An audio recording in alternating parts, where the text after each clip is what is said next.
Okay, so you can hear me? Yes. So I'm happy to be here. I am a newbie in thinking about debt sustainability, so I'm hoping to learn a lot in this conference. And I'm sure at the end of 3 days that there will be a money view of debt sustainability, but I don't have one right now. What I have noticed is that a lot of this discussion is about the problems of individual countries, and I want to take a global approach and a more macroeconomic approach. All the courses that I teach here at Carnegie School have global money in their title. And some of my students are here and they will recognize some of these slides. So I will tell you what I've been telling them, but also build on that. I want to start by asking what are capital flows for. I haven't really heard anywhere so far a distinction between short-term capital flows and long-term capital flows. Capital flows that are about buffering temporary balance payments problems, where you're running a deficit and you're expecting that you might run a surplus on the other, and short-term capital is appropriate for that. Most of the conversation here is actually, I think, about what should be long-term capital flows. Maybe they're financed short-term, which is why you have a vulnerability. So this idea that they're of sort of thinking of a global ecosystem, the life cycle of economic development, I take this actually from Kindelberger, okay, that there's a life cycle that you expect young debtors to be borrowing, not repaying, borrowing, okay, increasing their borrowing. They're growing, they're young, like students borrowing for their student loans. You don't expect them to be repaying until they have jobs.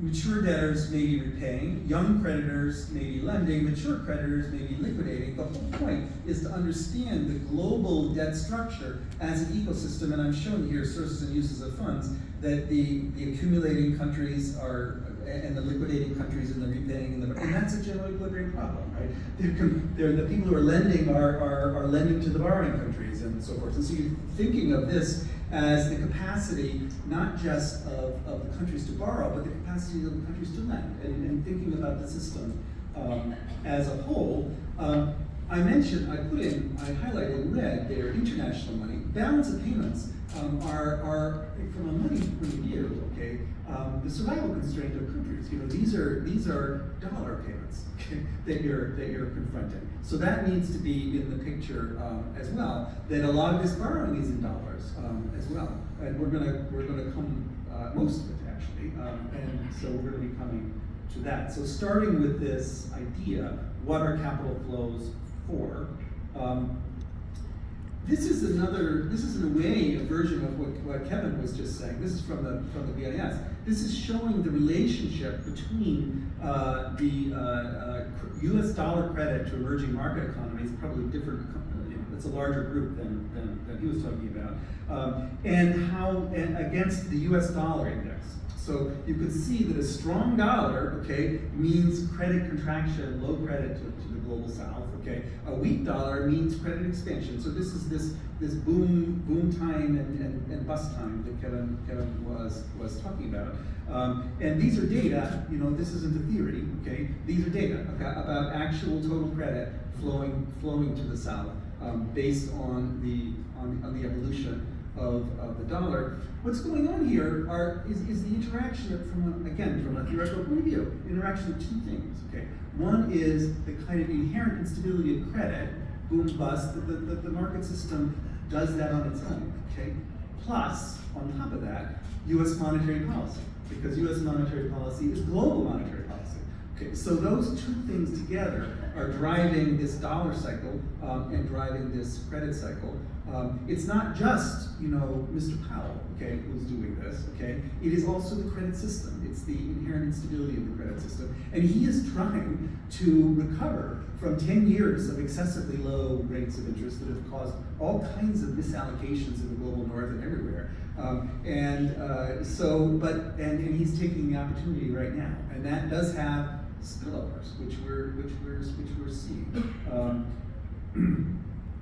I want to emphasize also that the internal financial development in each of these countries is quite different. You know, a lot of what we've seen so far today is like treating all of the developing countries like they're the same and just counting them. adding them up, okay, rather than a differentiated approach. Pretty much all of the IMF reports are like that. They just add them all up. And you're talking really, there's a hierarchy of money, global money. We're used to that, the dollar, and then there's the global north, the euro, the Japanese yen, and then there's all the currencies below. But that's a hierarchy of financial development as well, okay? That when you're talking about the top, you're talking about a system that's largely private credit, okay? And when you're talking about the bottom of the hierarchy, you're talking about a system that's mostly public credit, mostly state credit.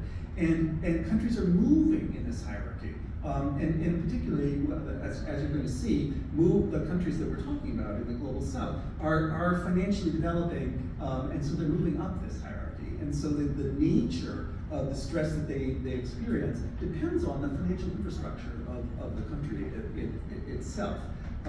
This is an evolving system. Depending on what country you're in, your interface with the global system is quite different. I said U.S. monetary policy is global monetary policy. What that means for the global north is that central banks manage the interest rates, their interest rate spread against the dollar rate for balance of payments reasons. But their markets are completely integrated. There's one capital market, there's one money market, and it's cross-border flows, between these countries. As you move into less financially developed, the central bank and the treasury takes a greater role in managing the interface. Capital controls, not just moving your interest rate, but actually controlling what payments, because you have this binding survival constraint that is required. So a more nuanced discussion, I think, of debt sustainability, thinking about the answer may be different for countries at different levels here. Notice that Germany is talking about debt sustainability in Europe, and they're in the majors, the Maastricht agreements. This is a number of people have mentioned this evolution toward market-based finance, toward bonds instead of loans. There's another feature to this. Pre-Asian financial crisis, typically the governments were acting as intermediaries because they were the best credits in the country, and so they were able to borrow in global markets and then on lend to domestic firms and so forth. And so you've got the kind of relationship that I'm showing in the first line there. And so there was a currency mismatch there that was on the balance sheet of government or the central bank. And so when you had a debt crisis, you had a currency crisis, you had a banking crisis, you had all those things together. The learning from that was that's maybe not such a good idea. And what we're seeing today, and this is setting for the next slide, and I'm going to now show you some data, is that many of the private national champions are able to tap capital markets. Kevin mentioned, and I think he's the only one who mentioned, that sort of private debt is about the same order of magnitude as public debt in these countries. That's a newish thing. The ability of private companies to tap global capital markets. And the ability, therefore, also of public entities to issue local currency bonds to their own people. So that's what I'm showing. Those are sort of new things in the last 10 years. Okay, so that the kind of conversation about debt sustainability that we were hearing about, the evolution, again, needs to take into account, I think, these institutional changes. So here's some data. Am I doing on time here? Am I speaking too fast? I spent 30 years of my life living in New York City.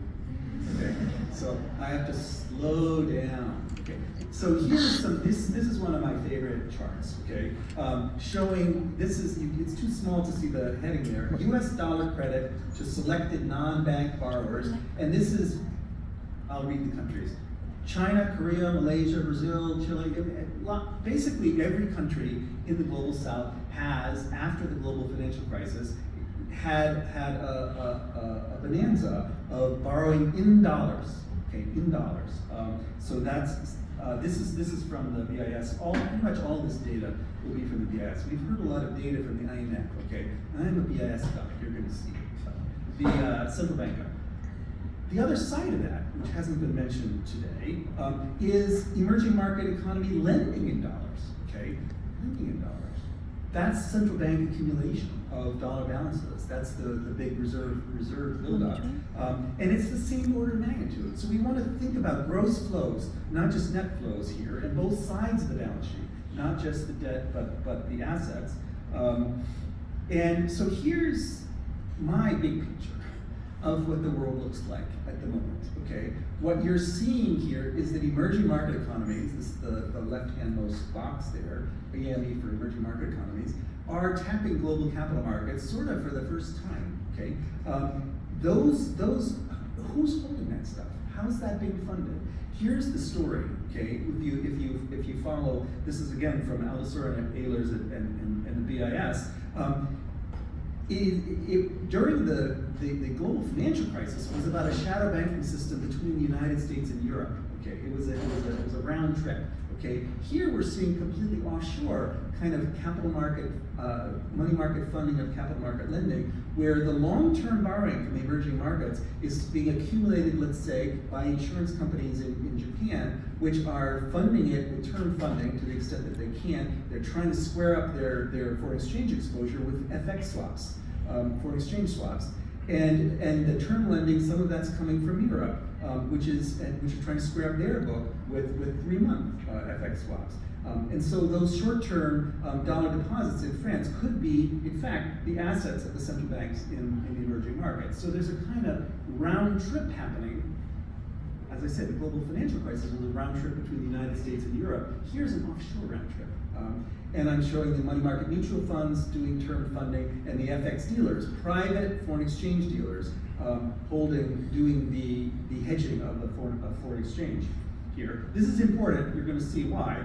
Here's the backstop that system, which is the Fed's liquidity swaps with the major central banks, which is the Bank of Japan and the ECB I'm showing here.